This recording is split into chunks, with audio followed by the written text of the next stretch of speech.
What happened in the previous chapter was that other divine visionaries arrived while Mash was on trial. They insisted that rules are rules, therefore Mash should be killed because he doesn't possess magic, and yet he enrolled in Eastern Academy. At that time, it turned out that Innocent Zero had implanted a magic parasite into Blessed Minister, and using this, Innocent Zero explained that they own Mash so he shouldn't be touched. Before long, Mash quickly removed it by immobilizing it. After that, because Mash didn't want to go with Ortur and didn't agree to be killed by them, Ortur immediately tried to kill him there using his sand. However, this was stopped by Ryo because he didn't want them to kill Mash either. Before long, the headmaster Wahlberg and Rain also arrived there. There, Wahlberg and Rain asked the other divine visionaries to change their sentence for Mash. Bless sided with Wahlberg because Mash saved him from the magic parasite. After a long discussion, the divine visionaries agreed to Wahlberg's request on the condition that they need to monitor Mash and use him as a tool against Innocent Zero, and be a divine visionary candidate that year. Mash agreed to this, and in the end, the leader of Innocent Zero felt Mash's threat that he would beat them up. What's up, Onii-Chan? Welcome back to our manga recap series about Mashle, Magic and Muscles, a story that's a mix of Harry Potter and One Punch Man. So, let's start the video. Continuing with the exciting story of Mash in a world full of magic, we follow him as he recounts everything that happened to his friends. Lance was surprised that Mash lacked magic, while Finn said that does this mean he's now involved in a delicate situation. Dot, on the other hand, said that he understood. He suddenly said that they needed to have fun. In the next scene, they went to Marquette Street. Finn thought that perhaps Dot suggested this for Mash. That might be better than just stressing out all night. He wondered what his friends might look like when they're not in school uniforms. Someone called him, and when Finn looked back, he saw a person in full plate armor. Dot told him that having fun is also a kind of battle. Finn didn't understand that. Neither do I. Finn then heard Mash had arrived. It showed here that Mash was still working out, which surprised Finn. Mash explained that he had never tried going out with his friends before, so he wasn't sure what to wear. Why would he even need to bring an ab wheel? In Finn's thinking, he didn't want to be seen with those two. Lance arrived and apologized for being late. It's good that Lance's attire was normal. However, Finn was mistaken, and Lance showed off his attire featuring a portrait of his pet. He even added the word love, wrapping Finn in embarrassment. After that, they chatted, and Dot mentioned a popular game at Marquette Street, and before long, they found it. It showed displayed koalas and dartboards. The player tickles the koala's nose to make it sneeze. Using the koala's mucus, they needed to hit the dartboard. Mash explained that it's called koalas, not dots. The koala's mucus hardens and turns into projectiles. They would tickle the koala's nose to make it sneeze and hit the dartboard. Finn said it seemed fun. Mash wanted to try it. Dot was boasting there while Mash was preparing. When the koala sneezed, the mucus hit Dot, and he started bleeding. Mash apologized while Finn was just dumbfounded. There was a brief silence, but Dot understood because Mash was a first-timer. He would show Mash how to play it, but when he did, the mucus just hit Mash. Mash was quiet for a moment and suddenly put Dot in a flying armbar, suggesting they should have a fist fight. In the next scene, they were walking again, and Lance was looking for a new wand.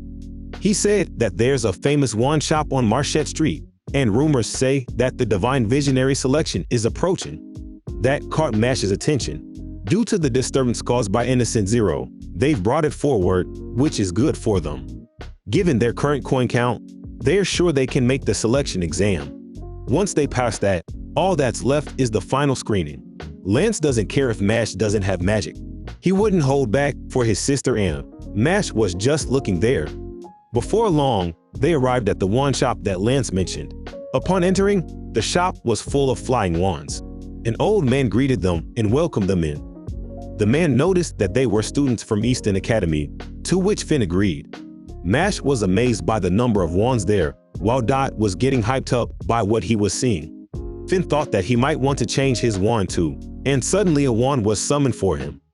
Mash was amazed, and Finn explained that their magic power was summoning a wand that would suit them.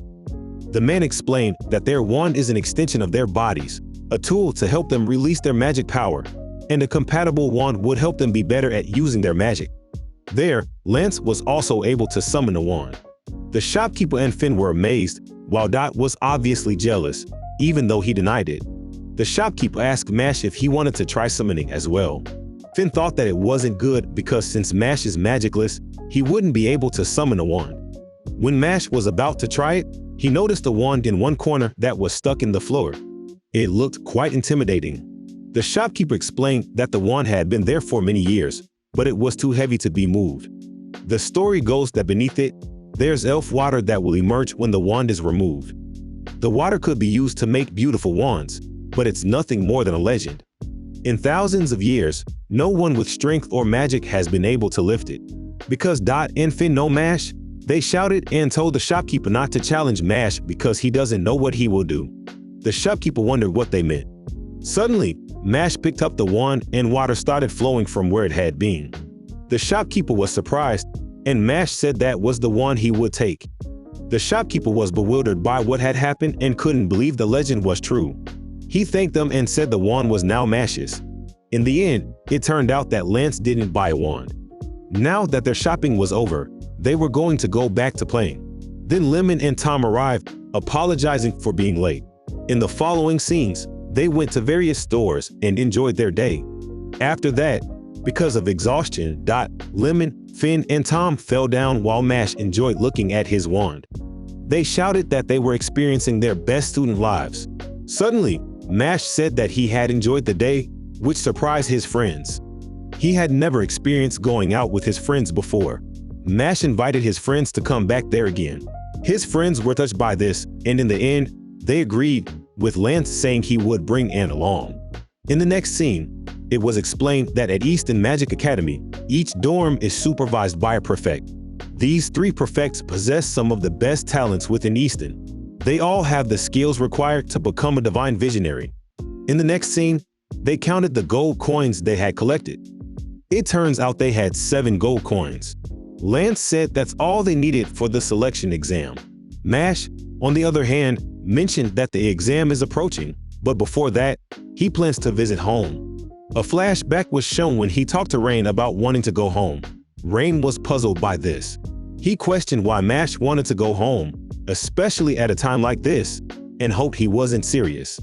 Mash didn't have anything to say to that and just said he would stay there. Elsewhere, Order was eating with a man. Order shared a story about a student without magic who wants to become a visionary. He said Wahlberg was getting older and his decision-making skills were affected. Those in power have the responsibility to stop disturbances before they escalate, and that role has fallen to him. He made it clear that the student can't participate in the Divine Visionary Selection exam. The man Order was talking to was introduced as the Orca Prefect, Margaret Macaron. It seemed like a serious issue since Order had come to see her. But she was aware that she didn't just go along with orders. The only thing she cared about was the rush. Order explained that it doesn't disappear just because Mash defeated the Prefect Abel. Margaret said she heard about it and didn't expect someone with such ability to appear while she was away. However, she said that strength isn't based on hoarding coins. But when Order pointed out that Mash did that without magic, Margaret was so surprised that she dropped what she was eating. Order said he would take care of the cleaning and she could start doing what she wanted. Margaret promptly sat at her grand piano and began to play a frightful sound that seemed to envelop the entire area. She continued to play until she was content, and in the end, she suddenly said a word that I am showing in the video now. I don't know how to pronounce it. Her companions in the room were scared. In the next scene, we went to Mash's house where he had just arrived. Brad asked him how he was doing. Mash stutteringly said that it was easy there. Mash explained that he had been thinking and decided to visit. His father was overjoyed and said he was happy that Mash was safe. Suddenly, someone spoke from the side and apologized. It turned out that Mash's friends had arrived. Regro couldn't believe that Mash already had friends. He explained that he couldn't introduce Mash to the outside world, and it seemed that the day had come. Dot then explained that his relationship with Mash was more complicated than just being friends. They were buds, and he was the stronger one. Regro couldn't believe that Mash already had a rival. Lemon said she was happy to have met her father-in-law. She trusted him to take care of her. She declared herself as Mash's future wife. Regro was surprised. He couldn't believe that Mash already had a fiancé. Lemon explained that they haven't held hands yet, so they remain pure. Dot was puzzled. They assured Red Girl not to worry because Mash was doing well in their school. Dot brought herbal tea as a souvenir. Lance told him to stop that. He handed over something and said it was from him. It was merchandise. When Red Girl asked whose merchandise it was, he said it was his sister's. Red Girl wondered why he was given such a thing. Mash explained to him that Lance hadn't learned yet that people have different priorities. Red Girl understood that. While they were having a good time, Red Girl and Finn were watching them. Red Girl commented that they seemed like strange kids, to which Finn agreed. It seemed difficult to be with Mash's group. Finn agreed again. However, Red Girl wasn't able to let Mash out before, so he didn't dream that Mash would have such good friends. He was hopeful that this would last forever. Finn assured him that it would definitely happen. In the forest, Margaret and her subordinates were riding on their brooms. She questioned how she could let the incident of Abel's defeat against magicless Mash pass. As they were flying, swords suddenly appeared heading towards them. They managed to dodge them, and upon landing, Margaret asked Rain if he was protecting Mash. Rain said it just happened that he was there when he heard an ugly laugh. Margaret smiled at that, and while this was happening, Mash and his friends were still enjoying themselves at his house. And that's where this video ends. Do you think the showdown between the two prefects of Eastern Academy will result in a fierce battle? What could be Margaret's power? Write your comments down below. If you want more anime and manga recaps, don't forget to like and subscribe to stay updated on new videos.